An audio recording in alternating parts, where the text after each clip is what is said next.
Baik teman-teman, seperti thumbnail saya, banyak mualaf ditipu oleh para ustadz-ustadz. Pertama, karena mereka melakukan pendekatan bahwa Isa dan Yesus itu sama, pribadi yang sama.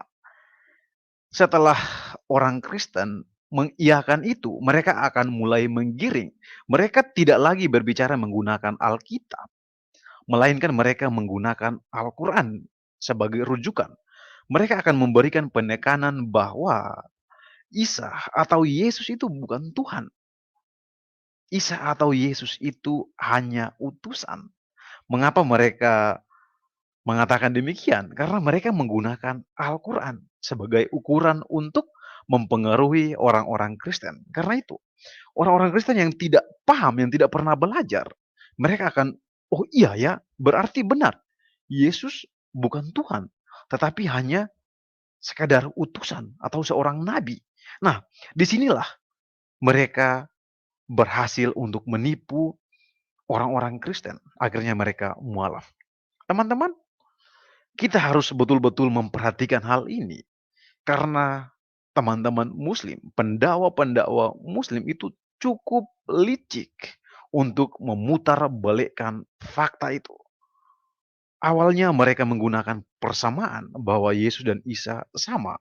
Tetapi pada akhirnya mereka menekankan perbedaan itu.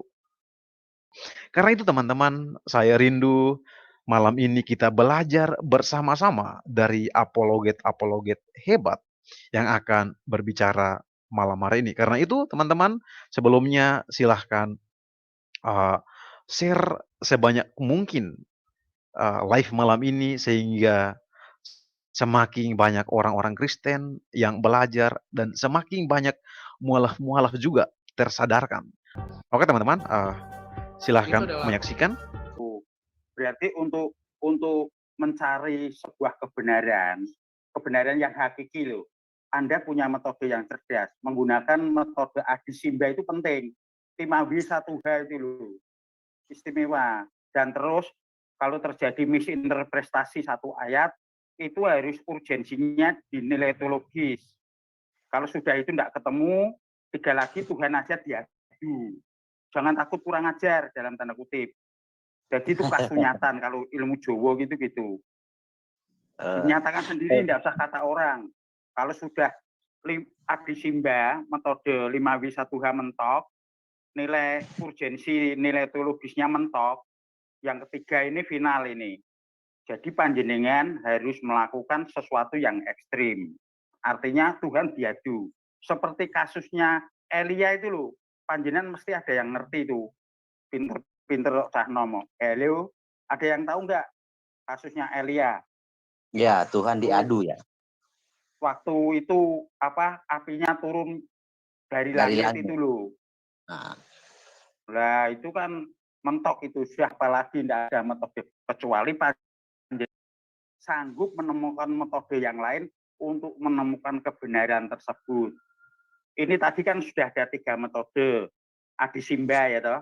Apa di mana itu penting. Terus nilai teologis. Yang ketiga nih ekstrim ini mestinya carry nih.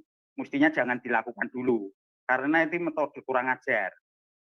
Nah ini tapi saya kalau greget ya tak lakukan yang ini sama kakak saya. Yuk Bang, Al-Quran sama Alkitab dibakar di hadapan kita. Nanti yang datang siapa? Nabi Muhammad atau Gusti Yesus. Itu aja. Daripada betul saya Pak, itu tergantung kondisi ya. Lihat kondisi, itu taktis namanya. Iya. Tapi kalau jenengan sebentar, kalau panjenengan kan anak muda-muda pinter cerdas, otaknya masih encer.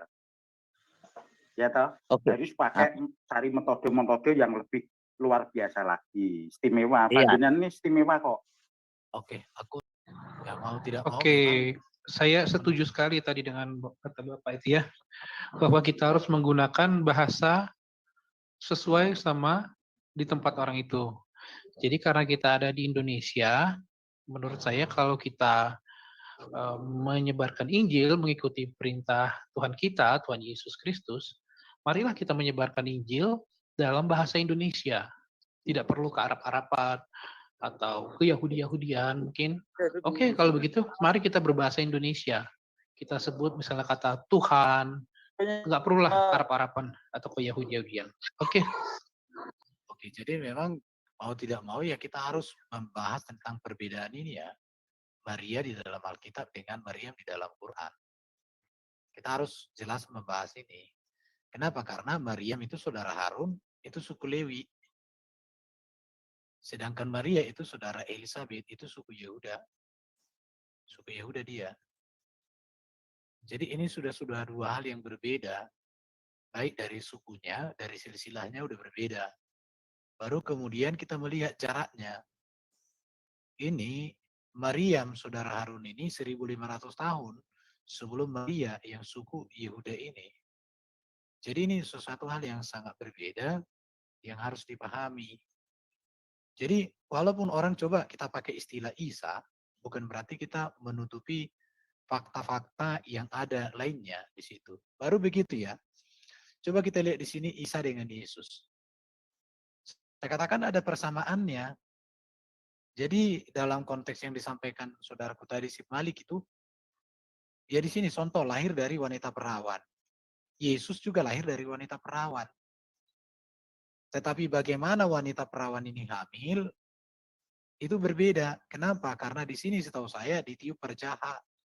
Apa macam-macam lah itu kan.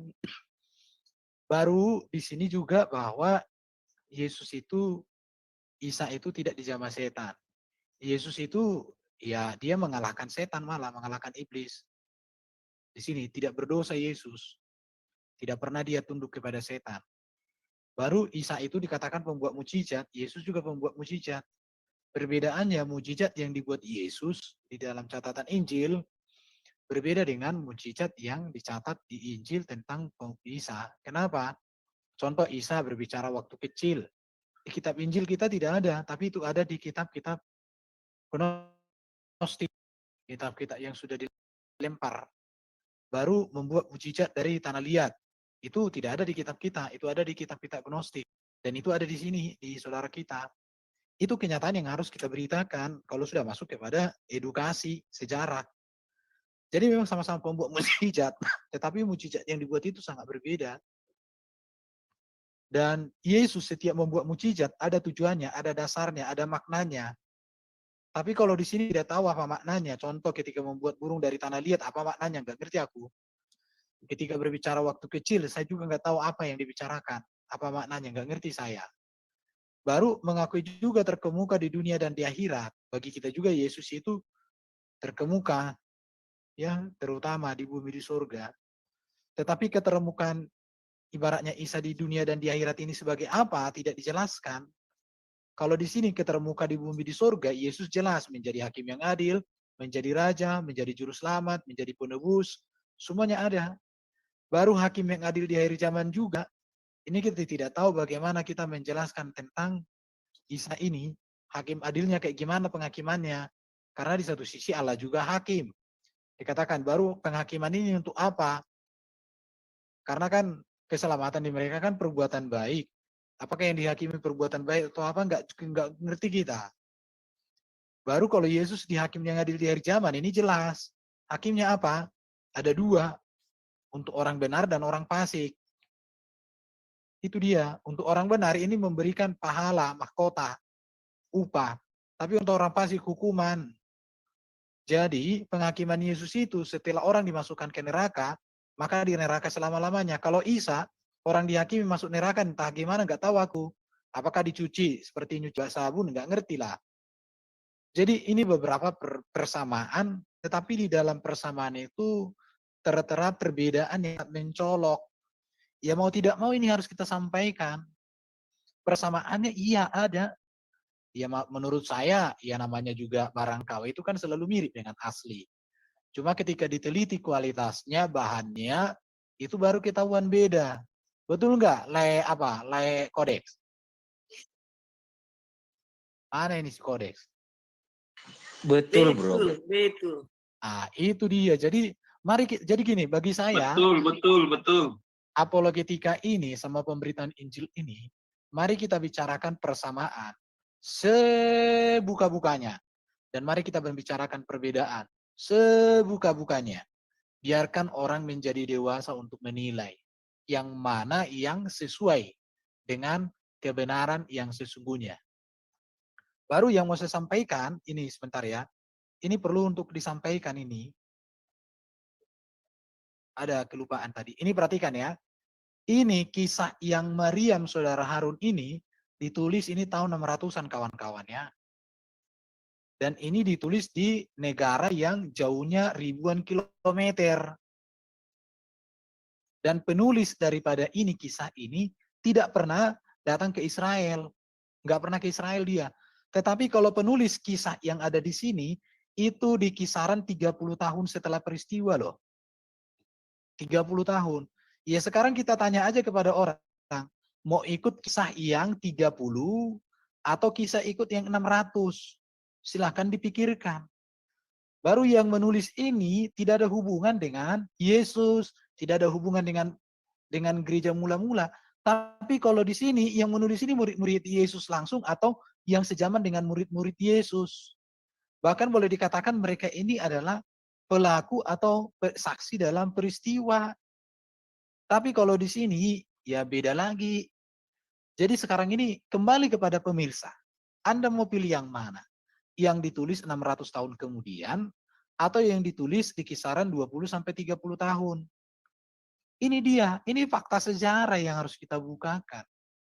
Jadi kalau orang mau ikutin yang fakta di sini, ya silakan, itu hak dia. Kita nggak usah hakimi, kita nggak usah sesat-sesatkan, nggak usah. Ya sudah, kau nikmati apa yang kau pilih gitu.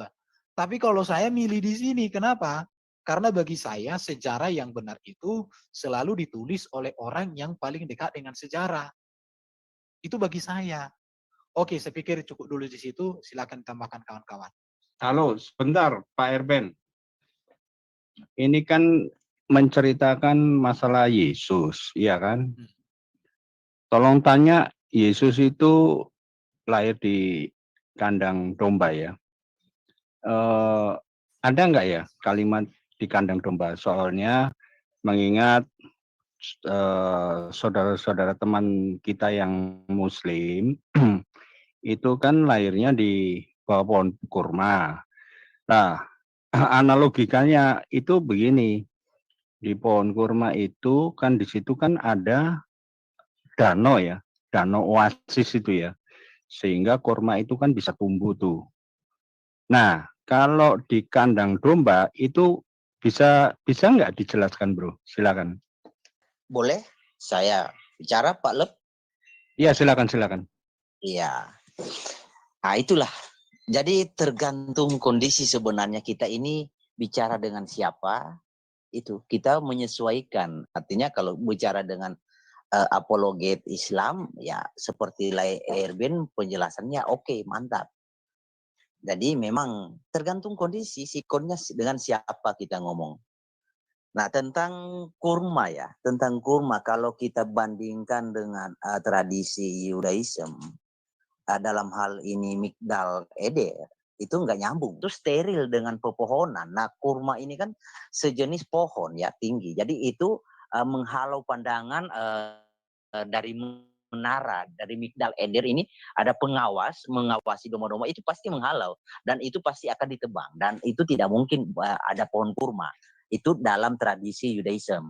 Nah, dari sini sudah bisa kita pastikan kesimpulannya itu sesuatu narasi yang salah kalau lahir di bawah pohon kurma. Suku Majuis, dia datang ke sana itu, dia masuk di gua itu, lalu di sana itu ada kambingnya. Makanya mereka itu bilang itu di situ itu ada kandang kambing. Tetapi secara literal di Alkitab itu nggak ada. Nama kandang kambing itu kayaknya nggak ada sih. Cuma nggak tahu lagi, mungkin teman-teman bisa nyari ya. Saya sih nyarinya nggak ketemu gitu. Silakan. Palungan aja, palungan yang ada. Yang ada palungan, betul. Nah, itu Pak, maksudnya pentingnya kita melihat tradisi orang Israel seperti apa, itu penting. Karena orang Israel palungannya itu tidak kayak kita di Indonesia ya, kayak tradisi kita kan ada di tempat makan hewan itu di samping rumah, di belakang rumah. Begitu kan? sembarangan. bambu gitu, dari bambu. Ya, Heeh. kalau orang Saya Israel itu nggak begitu. Orang Israel itu satu. Jadi itu yang disebut Migdal Eder itu adalah tempat khusus, tempat khusus. Jadi domba-domba memang tempatnya di situ. Di situ domba-dombanya di situ di Migdal Eder, Pak. Jadi ada satu tempat yang namanya Migdal Eder. Jadi tidak ada tempat yang lain di Israel itu tempat untuk domba-domba di apa? Enggak ada, hanya di Bethlehem itu, Pak. Pak Malikil, saya potong ya Pak. Tapi Ya, kalau silakan. yang saya tahu, Migdal Eder itu hanya, ingat loh, hanya untuk tempat domba-domba yang akan dipersembahkan di bait suci. Ini saya bacakan aja ya.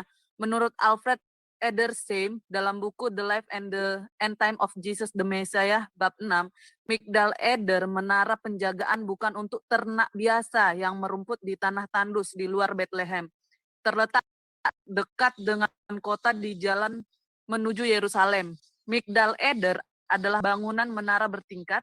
Ketika ibadah dipusatkan di Bethlehem, rumput di sekitar Bethlehem menjadi tempat di mana sekelompok khusus gembala memelihara anak domba yang akan menjadi korban persembahan, di mana hidup domba-domba tersebut harus tidak bercacat celah. Sebab domba-domba tersebut akan menjadi persembahan yang kudus bagi Hashem. Mereka ada di bawah perlindungan khusus kaum rabbinik. Maka mereka pun memelihara dengan seksama sebuah kandang seremonial yang bersih atau menara kawanan domba, Migdal Eder, sebagai suatu tempat kelahiran. Para gembala biasanya memelihara kawanan domba di padang terbuka 24 jam sehari sepanjang tahun. Domba betina yang akan melahirkan anak domba akan dibawa ke tempat khusus yang bersih dan terawat, agar anak domba yang baru lahir tidak cacat atau terluka setelah dilahirkan. Imam yang bertugas di Migdal Eder harus memastikan tentang hal itu. Jadi tentunya tempat untuk meletakkan anak domba yang baru dilahirkan itu haruslah bersih dan apik, agar jangan sampai anak domba yang akan dikorbankan menjadi cacat. Nah, seperti itu. Jadi memang tuduhan bukan tuduhan ya, narasi kurma itu sangat salah kalau dilihat dari tradisi Migdal Eder itu tidak mungkin ada pohon. Kenapa dibuat menara? Karena untuk mengawasi domba-domba. Nah, kalau dibuat menara lalu ada pohonnya, untuk apa menaranya? Artinya kan terhalang dengan pohon-pohonan. Itu sesuatu yang tidak mungkin masuk dalam kategori adat istiadat orang Israel, karena mereka itu sangat-sangat teliti dalam melakukan hal-hal tentang apa yang dibawa menjadi kurban, dalam hal ini sebagai kurban Yom Kippur. Ya, seperti itu. Ya, saya setuju dengan Pak Maliki.